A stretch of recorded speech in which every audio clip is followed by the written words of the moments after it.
দাদা, প্রথম বিজেপির চমক প্রার্থী ঘোষণায়, পরবর্তীতে মানে অর্থাৎ আজকে তৃণমূলের চমক, আইএসএফ কি কোনো চমক থাকছে? দেখুন, আমরা জনগণের জনপ্রতিনিধি করতে চাই।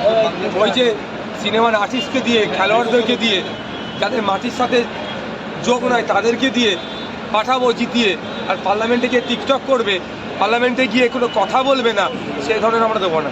আমরা জনগণের জনপ্রতিনিধি করতে চাই। সুতরাং আমাদের সাদামাটা পার্টি, আমাদের প্রার্থীও সাদামাটা থাকবে। তবে পার্লামেন্টের মধ্যে আমরা জনগণের ভোটকে পাঠাতে পারি, কীভাবে পার্লামেন্টেরিয়ান হতে পারে, কীভাবে জনগণের কথা বলতে পারে, তারা দেখিয়ে দেবে। সংযুক্ত মোর্চা নড়ছেন না একা?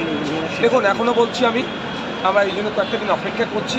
আমরা অবিজেপি তৃণমূল যারা আছেন তাদের কয়েকজনকে আমরা প্রস্তাব দিয়েছি, তারা যদি আমাদের প্রস্তাবকে গ্রহণ করে সেই জন্য আমরা অপেক্ষা আছি। আমরা ঐক্যবদ্ধভাবে বিজেপি এবং তৃণমূলের দিকে লড়াই করতে প্রস্তুত আছি।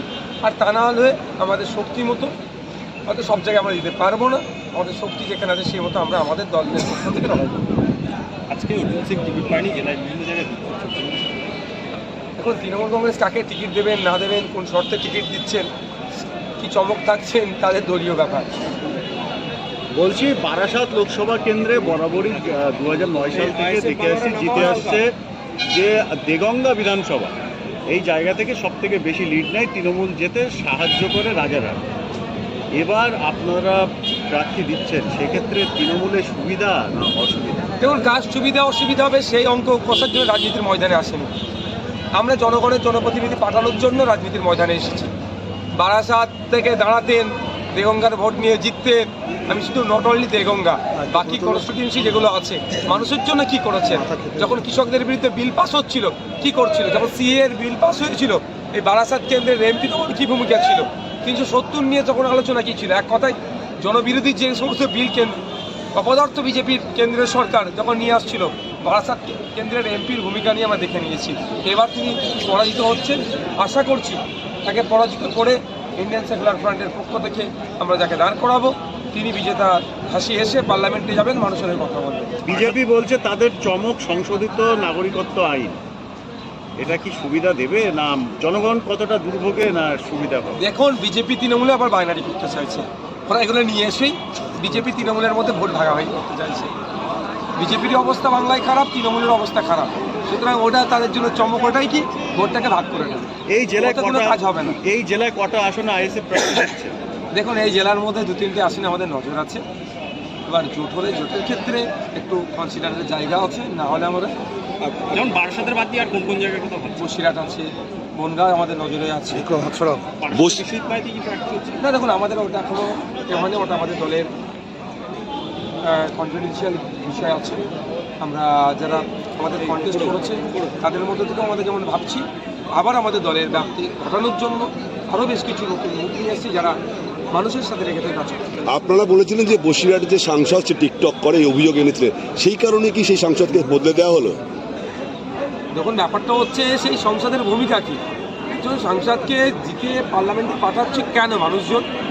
যদিও ভোট হয়েছিল না হয় নাই, শাহজাহান, শিবুরা, উত্তম হাজরারা কী অন্যায় করে ওখানে মানুষের ভোট লুট করতে, সেটা এখন যত দিন যাচ্ছে তত প্রকাশ পাচ্ছে। তারপরেও সে যেহেতু তার কাছে এখন বিয়ে দেওয়ার সার্টিফিকেট আছে না, তারপরেও বলছে গিয়ে লাভটা কী হয়েছে।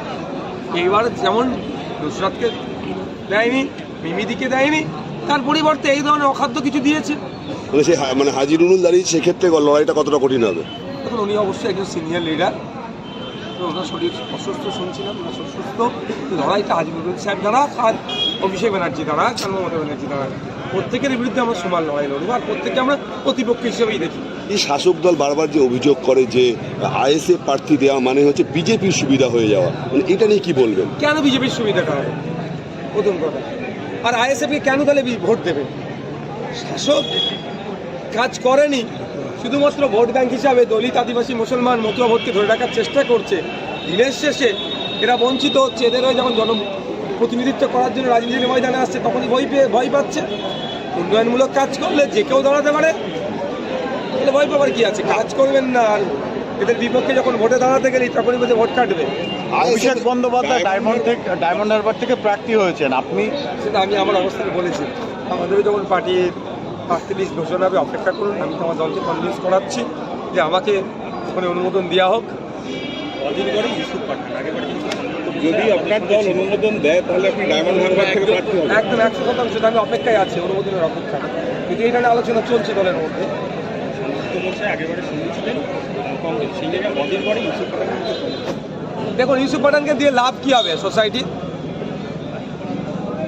উনি যদি নিয়মিত রাজনীতি করতেন, একজন বর্ষিয়ান রাজনীতিবিদ হতো, বা বছর পাঁচেক বছর তিনি যাই হোক না কেন রাজনীতির সাথে নিজে যুক্ত থাকতেন, আবার খেলাধুলা করতেন, তাহলে ওনাকে আমরা বলতাম না ঠিক আছে চমক হয়েছে।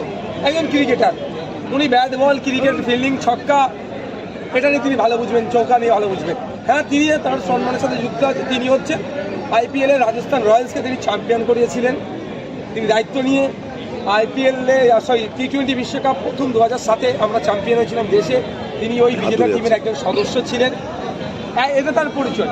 তিনি রাজনৈতিক, দিনের কী আছে রাজনৈতিকভাবে ওখানে দেওয়া মানে আমার মনে হয় এগুলোই বুমেরাং হবে, ঠিক যে ধরনের নুসরাত আর যে ধরনের মিম চক্রবর্তীদেরকে জিতিয়ে মানুষ গুলি করেছে। দাদা লাস্ট প্রশ্ন, সেটা হচ্ছে বসিরহাটে যদি আইএসএফ প্রার্থী দেয় সেখানে কি কোনো চমক থাকছে?